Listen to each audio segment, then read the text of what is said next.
one of your children was born in your house, huh? Carol Ann. I understand that she's missed a lot of school. One of Trask's daughters is in the same nursery class. She got the flu as well, huh? Yeah, we've all got the same thing. I'm sorry. I didn't see her. She's around.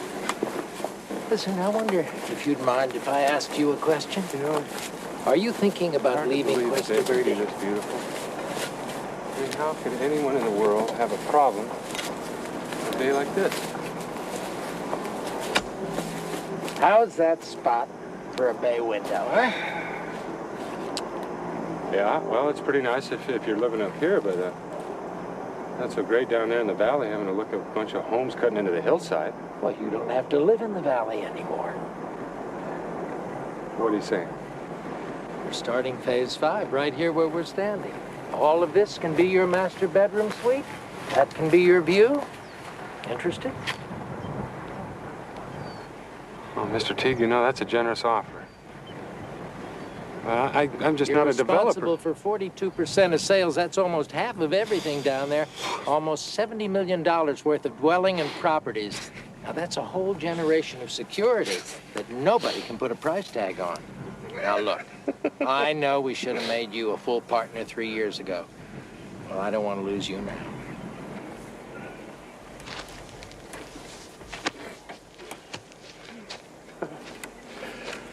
How much room for a pool is there? We own all the land. We've already made arrangements for relocating the cemetery. Oh, you're kidding.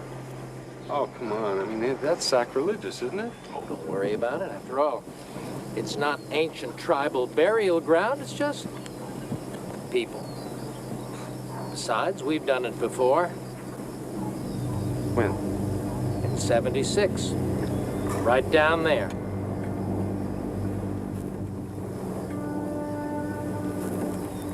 Cuesta Verde?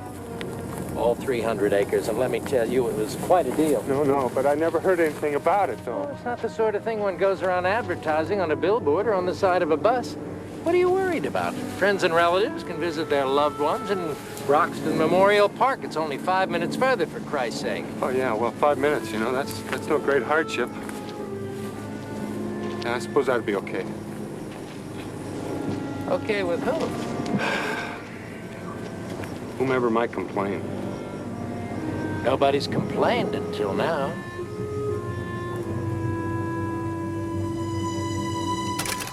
You know, I think that whole thing started, the rumor started because obviously of the stories on Poltergeist.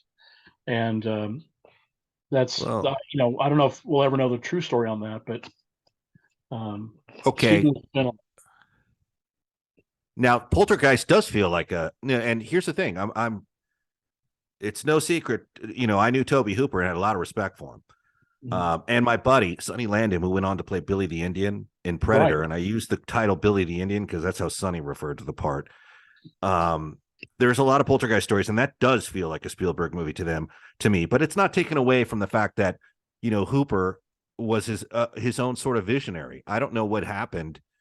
And I can't believe this is still shrouded in mystery because there's still cast members alive and they say different things. And I don't know if it's to protect Hooper or what, to ingratiate themselves with. I don't know. I mean, it's a great movie and I think both of them contributed to it.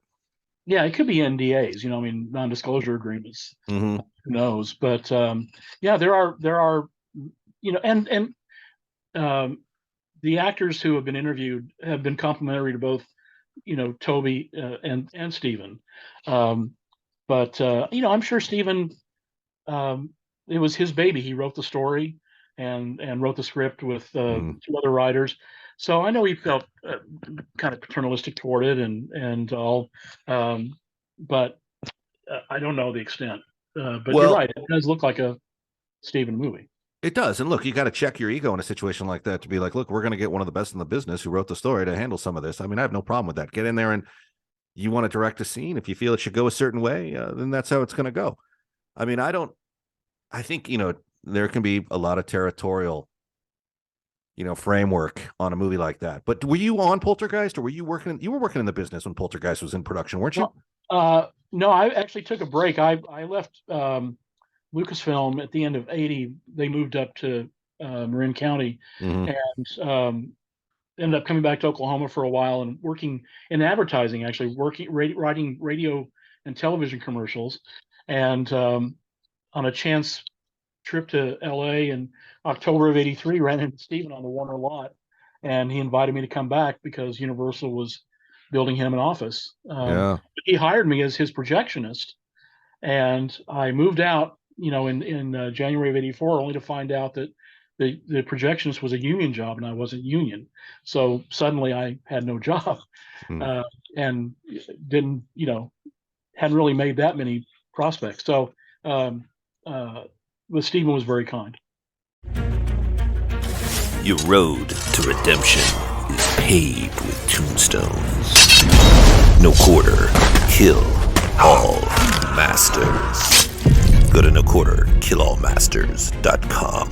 Rated R.